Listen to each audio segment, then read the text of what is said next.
Bismillahirrahmanirrahim. Assalamualaikum warahmatullahi wabarakatuh. Alhamdulillahirabbil alamin.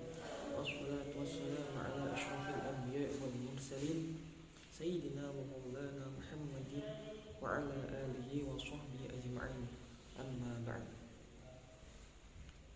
Baik, di sini kami adalah kelompok 7 offering B17 pelajaran PAI akan menerangkan tentang bab ke-10, yaitu tentang politik dan cinta tanah air dalam perspektif Islam. Sebelum itu saya akan menjelaskan tentang anggota-anggota kelompok di sini. Yang pertama saya sendiri, yaitu Muhammad Nafi Aufa. Yang kedua Nikmatuz Zaidah. Yang ketiga Raffi Bavanata. Yang keempat Raffi Ahmad. Dan yang kelima adalah Rizky C. Memasuki yang poin pertama, pengertian dari politik. Pengertian pertama secara ilmiah, yaitu saya mengutip dari Aristoteles. Aristoteles ini adalah seorang filsuf dan ilmuwan Yunani kuno yang lahirnya juga di Yunani. Beliau merupakan seorang tokoh intelektual terbesar dalam sejarah barat. Sudah banyak sebenarnya karya-karyanya, yaitu politik adalah usaha yang ditempuh warga negara untuk mewujudkan kebaikan bersama. Selanjutnya, pengertian politik secara Islam, karena di sini bab ini kan menerangkan tentang politik dalam perspektif Islam. Maka di sini juga saya menerangkan tentang politik secara Islam. Politik secara Islam dikenal juga dengan istilah siyasah syar'iyah, atau biasanya kalau dalam pelajaran fikih itu dikatakan adalah fikih siyasah. Yang menurut Abdul Wahab Khalaf, beliau ini merupakan salah satu tokoh pemikir Islam yang pemikirannya dapat dijadikan motivasi untuk terus belajar di tengah keburukan yang dialami, di mana beliau ini hidup pada zaman kolonial Inggris di Mesir pada tahun 1914. Baik, itu sejarah singkatnya. Siapa sih yang belum mengenal Abdul Wahab Khalaf? Nah, menurut beliau, siyasah syariah adalah pengaturan urusan pemerintahan kaum muslimin secara menyeluruh dengan cara mewujudkan kemaslahatan, mencegah terjadinya kerusakan melalui aturan-aturan yang ditetapkan melalui Islam. Baik, itu secara ilmiah dan secara Islami. Kalau secara umum, memang saya di sini tidak mencantumkan apa itu politik dari secara umumnya. Kalau secara umum sendiri, kata politik itu terambil dari bahasa Yunani atau bahasa Latin, yaitu politikos atau ploiticus, yang berarti relating to citizen. Ya, itulah bahasa Inggrisnya. Mungkin kalian lebih paham. Nah, kalau dalam bahasa Indonesia sendiri, politik diartikan sebagai segala urusan dan tindakan kebijakan, siasat, dan sebagainya mengenai pemerintahan negara atau terhadap negara lain. Politik ini juga diartikan dalam bahasa Arab yang diterjemahkan dari kata siasah. Kata ini berasal dari kata sin wawu sin dengan makna pokok kerusakan sesuatu, tabiat atau sifat. Dasar dari makna pertama terbentuknya kerja sasa yasusu sausan, yang berarti menjadi rusak. Sehingga di dalam Al-Quran sendiri kata siasah itu tidak ada dalam bentuk ini. Namun demikian esensi dari pemahaman politik sebagai pengambilan kebijakan dan cara bertindak banyak dijumpai dalam Al-Quran, yaitu dengan kalimat hukmu atau hikmah yang berarti memutuskan, mengendalikan, dan menjalankan putusan dapat dikategorikan sebagai langkah-langkah politik.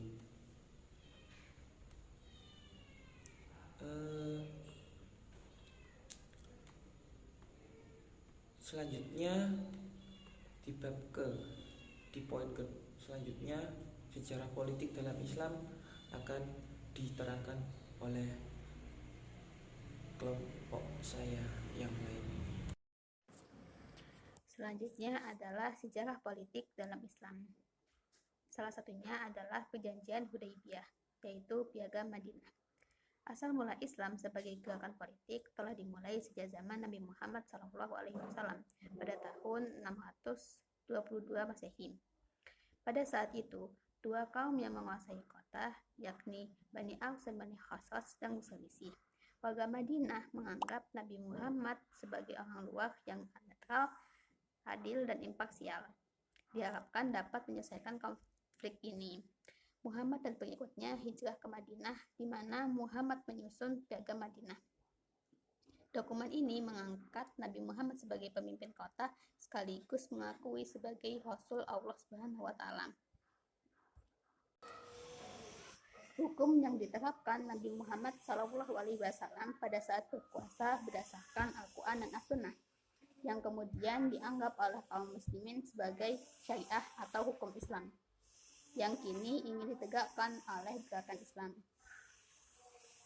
Pengaruh Nabi Muhammad mendapatkan banyak mengikut dan membentuk tentara. Pengaruhnya kemudian meluas dan menaklukkan kota asalnya, yakni Mekah, dan kemudian menyebar ke seluruh jazirah Arab berkat kombinasi diplomasi dan penaklukan militer. Hukum yang diterapkan Nabi Muhammad SAW pada saat berkuasa berdasarkan Al-Quran dan As-Sunnah, yang kemudian dianggap oleh kaum muslimin sebagai syariah atau hukum Islam, yang kini ingin ditegakkan oleh gerakan Islam. Pengaruh Nabi Muhammad mendapatkan banyak mengikut dan membentuk tentara.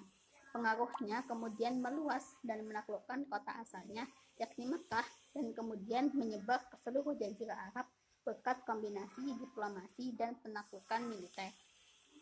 Baik, di sini saya akan melanjutkan presentasi mengenai materi berikutnya, yaitu hubungan politik dengan Islam dan negara. Kiai Hasyim Asy'ari adalah ulama yang mampu membuktikan bahwa agama dan nasionalisme bisa saling memperkuat dan membangun bangsa dan negara. Dua unsur ini tidak dapat dipisahkan satu sama lain. Agama Islam memerlukan tanah air sebagai lahan dakwah dan menyebarkan agama, sedangkan tanah air memerlukan siraman-siraman nilai-nilai agama agar tidak tandus dan kering. Dalam konteks Indonesia, korelasi Islam dan politik juga menjadi jelas dalam penerimaan Pancasila sebagai salah satunya asas dasar Negara Kesatuan Republik Indonesia.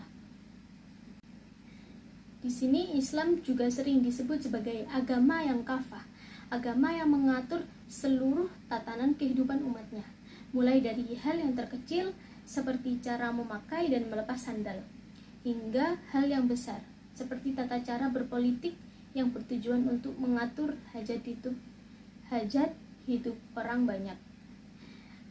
Dalam bahasa Arab atau bahasa yang lazim digunakan oleh umat Islam, term politik identik dengan kata syiasah yang berarti mengatur atau mengurusi.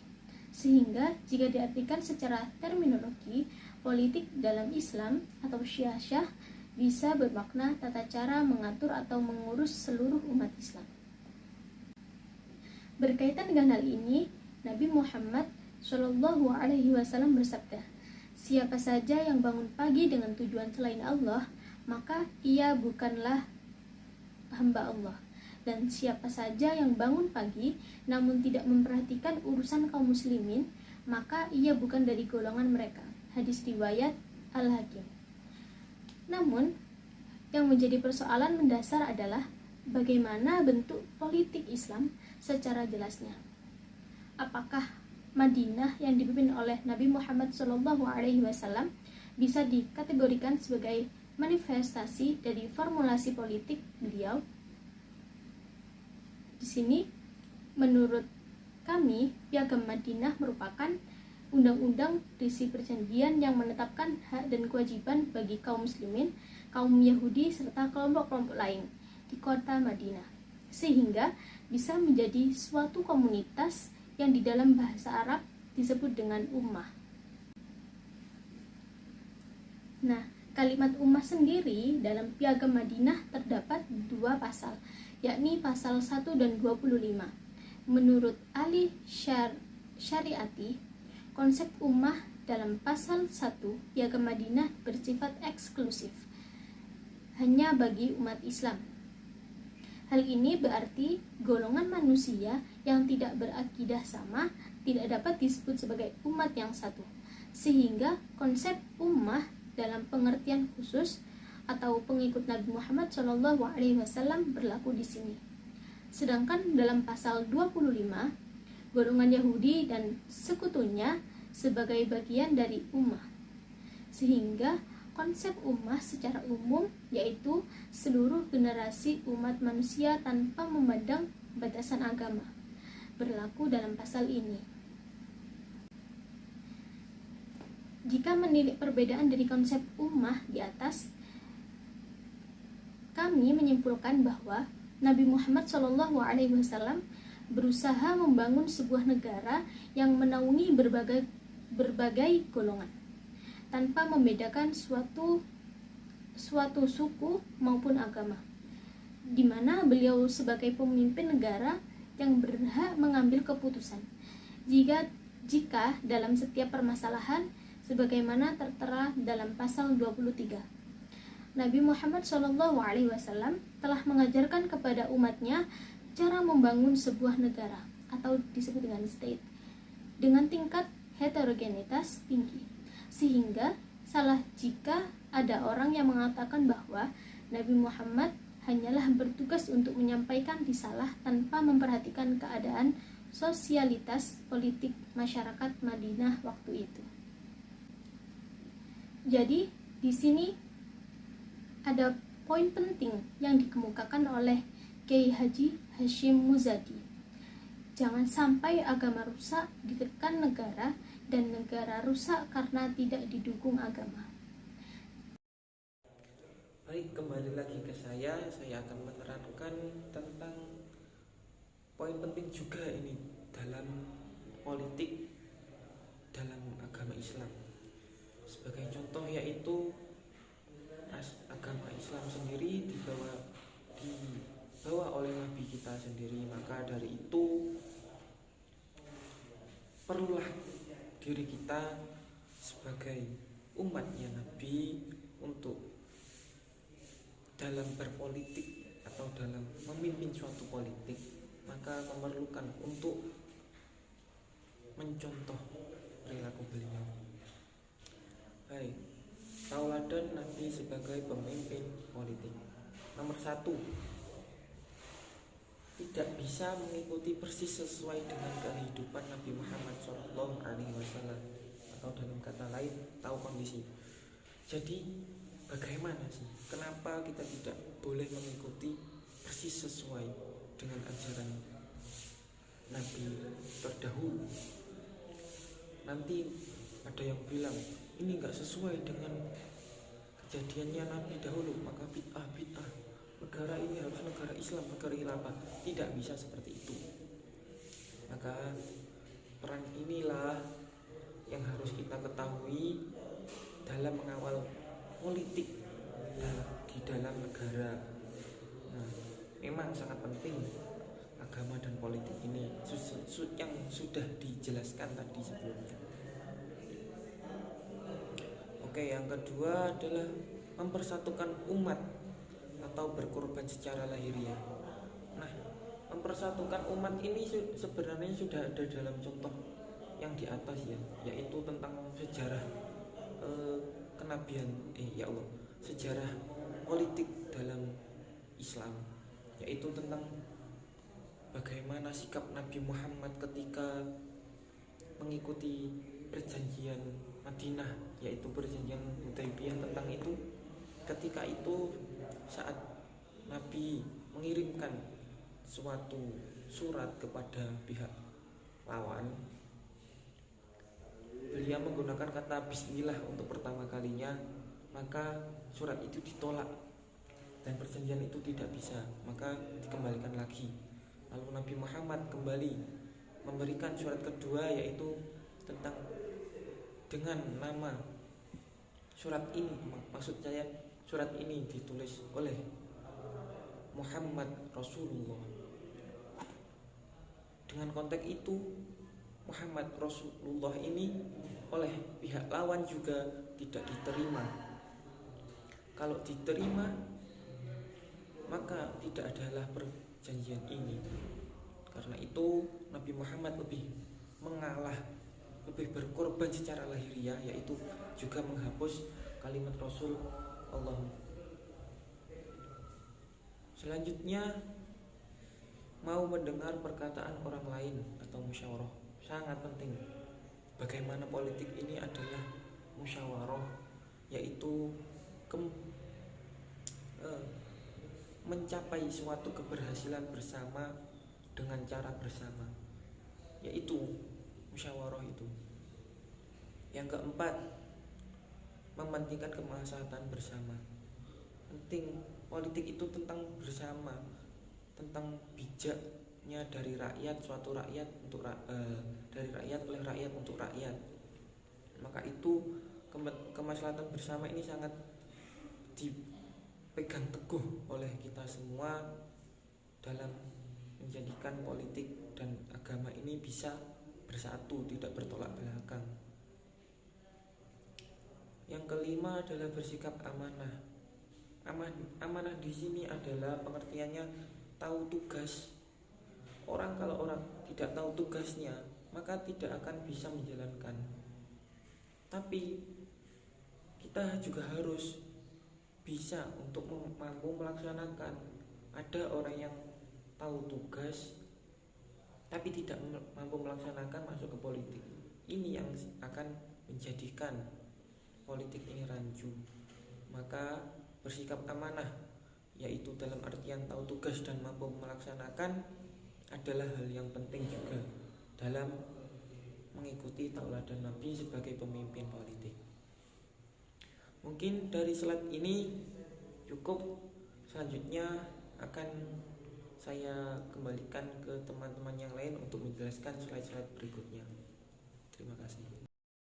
Baik, di sini saya akan mempresentasikan tentang cinta tanah air dan bagaimana pengertian dari cinta tanah air sebagian dari iman. Yang pertama, cinta tanah air. Definisi ini dapat dipahami bahwa tanah air bukan sekedar tempat kelahiran, tetapi juga termasuk di dalamnya adalah tempat di mana kita menetap. Dapat dipahami pula bahwa mencintai tanah air adalah berarti mencintai tanah kelahiran kita sendiri dan tempat di mana kita tinggal. Atsar Khalifah Umar bin Khattab sebagaimana dikutip Syekh Ismail Haqi dalam kitab Tafsir Ruhul Bayan juz 6 halaman 442 menyatakan, yang insyaallah bunyinya, laulah hubul waton lahuruba baladusu fabuhibbul waton umiratil buldan, yang artinya seandainya tidak ada cinta tanah air, hancurlah negara yang terpuruk, dengan cinta tanah air negara akan berjaya. Dengan kecintaan terhadap tanah air, setiap orang memiliki keinginan untuk menjadikan tanah airnya maju, aman, dan damai. Dengan cinta tanah air, seorang tidak menginginkan bangsanya hancur, terpecah belah, penuh konflik, dan saling bermusuhan. Jadi semoga Indonesia menjadi negara yang maju, aman, damai, sejahtera, dicintai rakyatnya, dan menjadi baidatun thayyiban wa rabbun ghafur, negara yang baik dan diampuni Allah Subhanahu wa taala. Amin ya. Selanjutnya saya akan menjelaskan tentang cinta tanah air sebagian dari iman, di mana ini dicetuskan oleh ulama kita, pendiri Nahdlatul Ulama, yakni Kiai Haji Hasyim Asy'ari, di mana beliau berhasil mencetuskan prinsip hubul watan minal iman, cinta tanah air adalah bagian dari iman. Konteksnya saat itu untuk membangkitkan rasa nasionalisme rakyat Indonesia untuk mengusir para penjajah.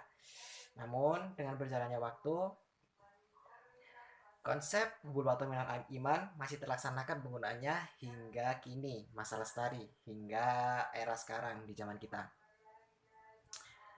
Jika diartikan sebagai jalan hidup, sudah semestinya agama berperan dalam realitas kehidupan. Dalam konteks tersebut, realitas bahwa bangsa Indonesia merupakan bangsa majemuk, menuntut seluruh elemen bangsa menjaga dan merawat persatuan dan kesatuan. Disinilah prinsip cinta tanah air harus ditekankan kepada seluruh rakyat Indonesia atau diteguhkan. Perjuangan agama atas seluruh rakyat Indonesia sebagai kaum beragama yang sedang berjajah. Pandangan Kiai Hasyim Asy'ari tersebut tentu melihat maslahat yang lebih luas, yakni kemerdekaan sebuah bangsa yang akan mengantarkan pada kemakmuran dan keadilan sosial. Tanpa disadari akan kehadiran membela tanah airnya, besar kemungkinan kolonialisme akan terus eksis di bumi pertiwi Indonesia. Mungkin dari presentasi ini itu saja. Terima kasih. Ya, mari kita lanjutkan ke materi selanjutnya. Yang pertama, dalam Al-Quran dan menurut para ahli tafsir, Allah berfirman, dan sesungguhnya jika seandainya kami perintahkan kepada mereka orang-orang munafik, bunuhlah diri kamu atau keluarlah dari kampung halaman kamu, niscaya mereka tidak akan melakukannya, kecuali sebagian kecil dari mereka. Quran Surat An-Nisa. Dalam tafsir Al-Kabir, Al-Iman Fakhr ad-Din Ar-Razi menafsirkan ayat di atas, Allah menjadikan meninggalkan kampung halaman setara dengan bunuh diri. Pernyataan Ar-Razi di atas menjelaskan bahwa meninggalkan tanah air bagi orang-orang yang berakal adalah perkara yang sangat sulit dan berat, sama sebagaimana sakitnya bunuh diri. Jadi, cinta tanah air merupakan fitrah yang terhunjam sangat dalam pada jiwa manusia. Yang kedua, cinta tanah air dalam hadis dan penjelasan ulama bersyarahnya diriwayatkan dari Anas bahwa Nabi SAW ketika kembali dari bepergian dan melihat dinding-dinding Madinah, beliau mempercepat laju untanya, dan apabila beliau menunggangi unta, maka beliau menggerakkannya untuk mempercepat karena kecintaan beliau pada Madinah. Hadis riwayat Al-Bukhari. Ibnu Hibban mengomentari hadis di atas dalam Fath Al-Bari, Al-Hafidz Ibnu Hajar menyatakan hadis ini menunjukkan keutamaan kota Madinah dan disyariatkannya cinta tanah air. Hal yang sama juga dikemukakan dalam kitab Umdat Al-Qari oleh Badr Al-Ad-Din Al-Aini. Yang ketiga, menurut para ahli fikih, bahwa hikmah berhaji dan pahalanya yang besar karena mendidik jiwa menjadi lebih baik dengan meninggalkan tanah air dan keluar dari kebiasaannya. Dalam kitab Ad-Dakhirah Al-Qarafi menyatakan manfaat haji adalah mendidik diri dengan meninggalkan tanah air. Ya, jadi dalam berhaji kita diajarkan untuk bisa mandiri di luar negeri kita,